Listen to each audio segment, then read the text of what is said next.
soy Iris. ¿Alguna vez piensan en la vejez?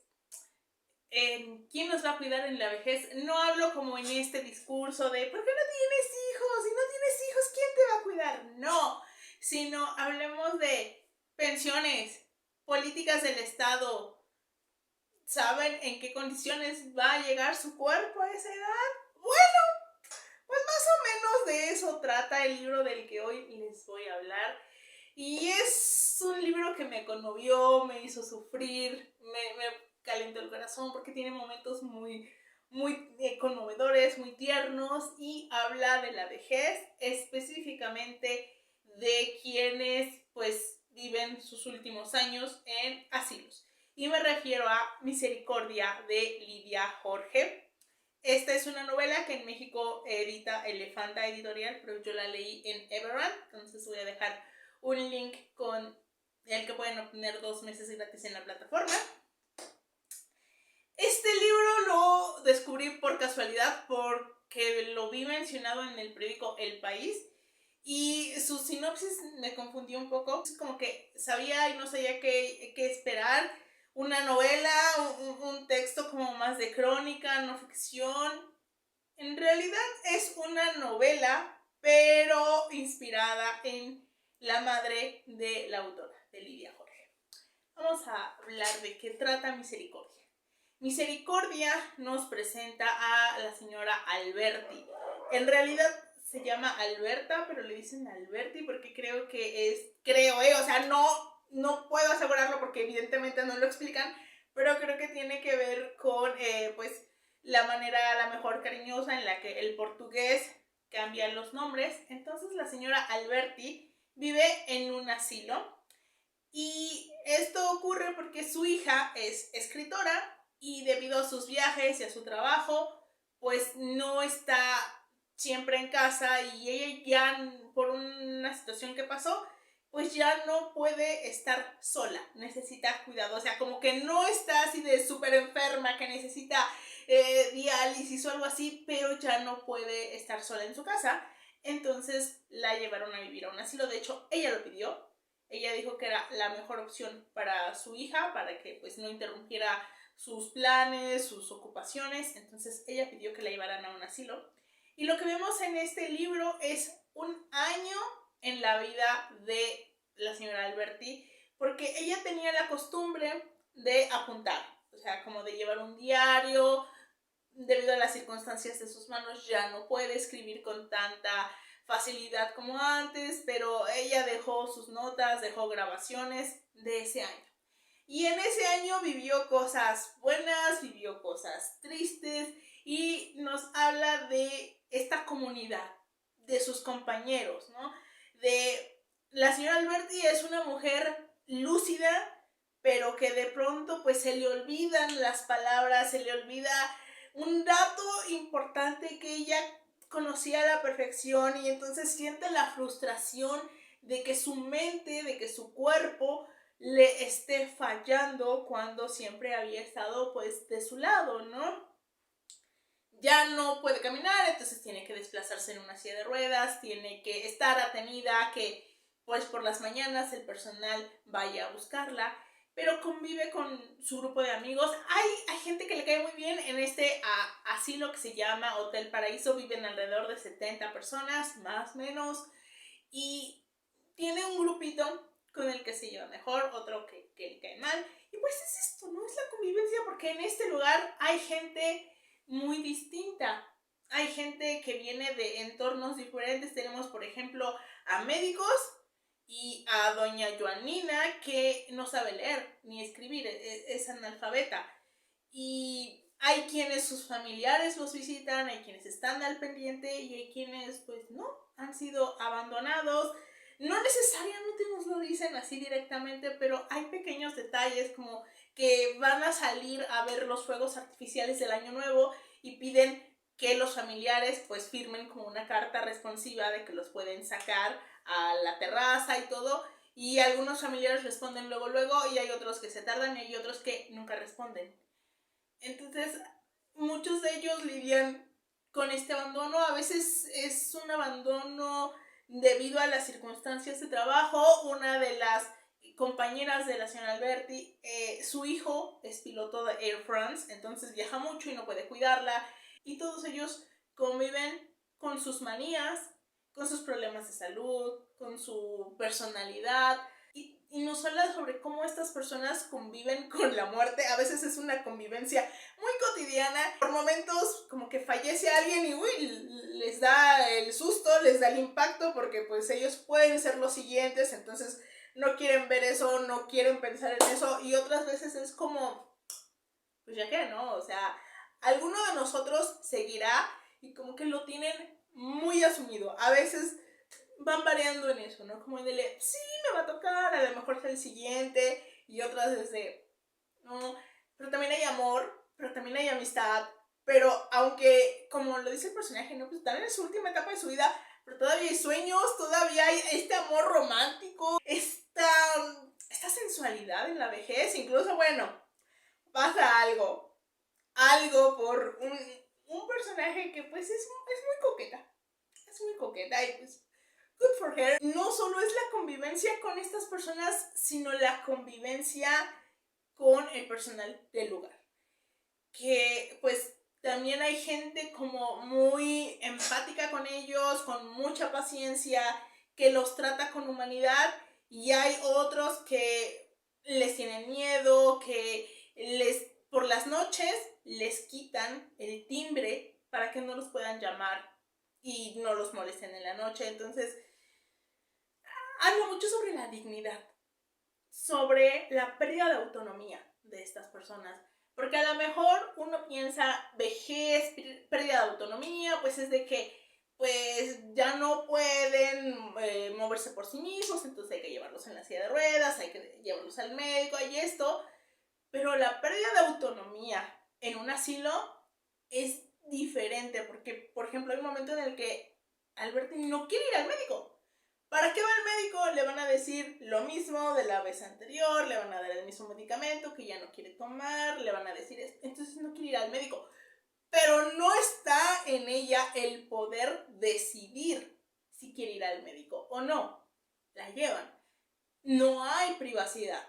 Sí, es algo que se podría discutir. Por ejemplo, eso se plantea también en Niebla Ardiente de Laura Baeza, de cómo a lo mejor pues sí son cosas pensadas en la seguridad de estas personas, pero en ese camino, en esa intención de protegerlos, estás despojándolos de su autonomía y les quitan la privacidad.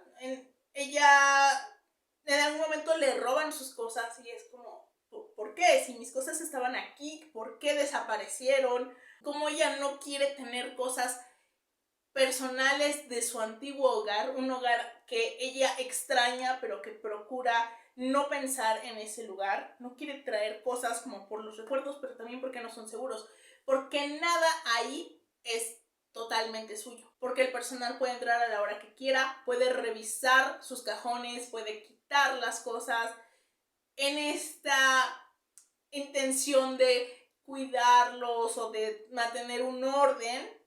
Estas personas no tienen autonomía, no tienen poder de decisión sobre sus propias cosas. Y como mencioné, habla mucho sobre el respeto y sobre la dignidad, sobre cómo muchas de estas personas, hay un cierto edadismo en nuestra sociedad cuando se habla de los adultos mayores. Sí, yo sé que hay adultos mayores que tienen sus cosas, sus ideas, lo refleja aquí, el cómo hay adultos mayores homofóbicos, racistas, clasistas, sí, pero hay un cierto desprecio hacia los adultos mayores. Y yo lo veo, por ejemplo, cuando hay, no sé, peleas en internet de, sí, pues entonces te van a mandar a un asilo. Personalmente, yo puedo decir que lo que he visto y lo que me han contado de los asilos no es nada agradable. Y por eso decía al inicio, ¿no? ¿Han pensado en nuestra vejez? En que no hay un sistema, pues sí, por parte del gobierno para pensar en quienes no vamos a tener afore ni retiro en la vejez y toda la cosa.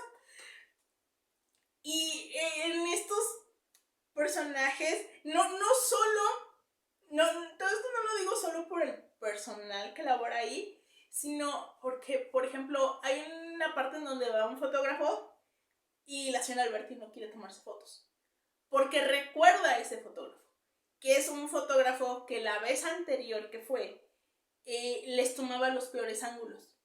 Y cuando ella lo confronta, le dice, oye, ¿por qué las fotos tan feas? Él le dice, bueno, pues es que es mi visión artística, ¿no?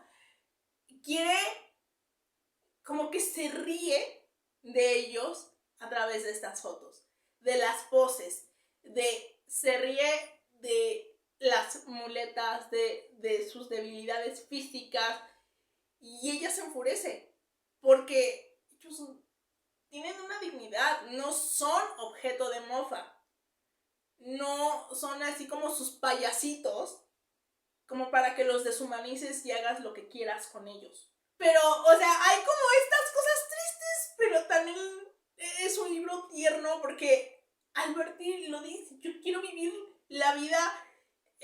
Hay mucho horror en el mundo y ya no quiero ver las noticias porque hay mucho horror en el mundo, pero al mismo tiempo quiero pensar en lo bonito, quiero pensar en lo positivo, no quiero amargarme con eso, quiero enfocarme en lo bonito, y es lo que procura llevarse bien con sus compañeros, procura hacer pequeños... En este lugar vemos también como pequeños actos de rebelión, de cómo ellos dicen, o sea, trátenos con respeto, lo merecemos, somos seres humanos. Y hay todos esos momentos de amor, de amistad, de rebelión, pero también hay momentos, pues, bastante tristes, sobre todo al final. Yo ya sabía cómo iba a acabar el libro por cómo lo leí en el país, pero también porque cuando tú lo empiezas a leer y ves las fechas, dices, ya sé a dónde va este libro. Y más bien, a qué momento histórico va el libro. Y es que este libro está basado, o sea, la autora es una autora portuguesa bastante reconocida en su país y en Europa. En Elrond hay otros 2 libros suyos. A mí el que me llama la atención es uno sobre la rebelión de los claveles, que es la rebelión contra la dictadura de los militares en Portugal. En algún momento lo leeré. Entonces, Lidia Jorge lo leí en una entrevista. Entonces contaba que un día ella va pues, con su mamá. Creo que fue la última vez que habló con ella. Y su mamá le dijo, escribe un libro que se llama Misericordia. Y ella se quedó como de... Creo que también es que ya es un comentario de que era muy complicado el término, entonces puede ser como que el término en portugués tenga algún doble sentido o algo así, no sé. O sea, eso se pierde en la traducción. Pero total de que su mamá le pide que escriba un libro que se llame Misericordia.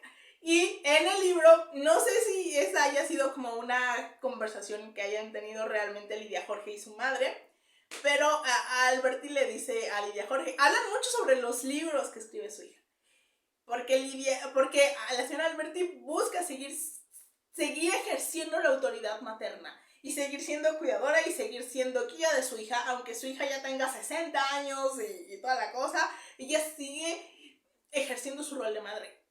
Y en algún momento, en varios momentos, se ponen a hablar sobre los libros que escribe su hija. Y le dice a la hija, es que a mí no me gustan tus libros porque todos tus libros terminan pero tristes.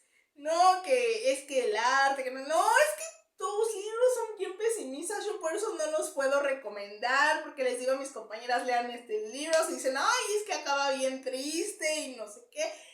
Y como que discuten un poco sobre qué es una obra grandiosa y qué es lo que recuerda a la gente. Lidia Jorge contaba que pues se inspiró en varias cosas de su madre, en su personalidad, y sí tomó algunos elementos de cosas que su madre dejó en libretas y toda la cosa. La cosa es que la madre de Lidia Jorge falleció durante la pandemia. De hecho, su madre murió de COVID en el asilo. Y creo que la manera en la que se cuenta la parte de la pandemia en este libro es muy conmovedor, es muy triste. Si lo pienso detenidamente, está suavizado, no es como recrearse en el drama, en la tragedia que aquello debió hacer, pero al mismo tiempo fue como, claro, yo no pensé en eso, pero tiene absoluto sentido, porque para mí la pandemia es un borrón, y había cosas que yo no quería saber, porque yo no sé ustedes, pero a veces entrar a internet en aquellos días era entrar como en un agujero de conejo, en donde las cosas se ponían peor y peor y peor. Y era horrible entrar en Twitter y ver peticiones de oxígeno y toda la cosa. Por esa razón, como que no quise pensar en muchas cosas. Y aunque, les digo, Lidia Jorge no se recrea en ello, lo hace de manera muy respetuosa. Pero sí me puso a pensar en cosas que pues, tienen mucho sentido. Y creo que eso es muy, muy importante porque en Madrid, bueno, la pandemia del COVID se llevó por delante a muchísimas, muchísimas personas adultas mayores. No he buscado, seguramente debe haber una estadística de el porcentaje según edad, según los rangos de edades, pero en Italia fallecieron muchísimos ancianos, muchísimos.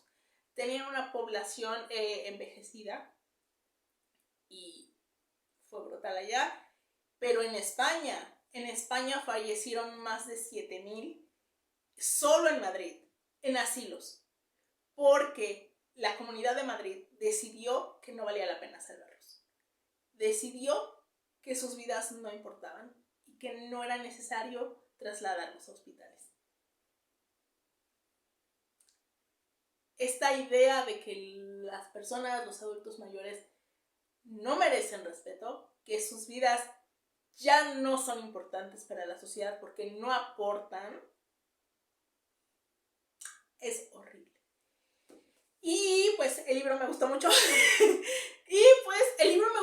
Por momentos se me hacía un poquillo pesado, pero curiosamente eso me pasaba cuando tenía como estos terrores nocturnos ella.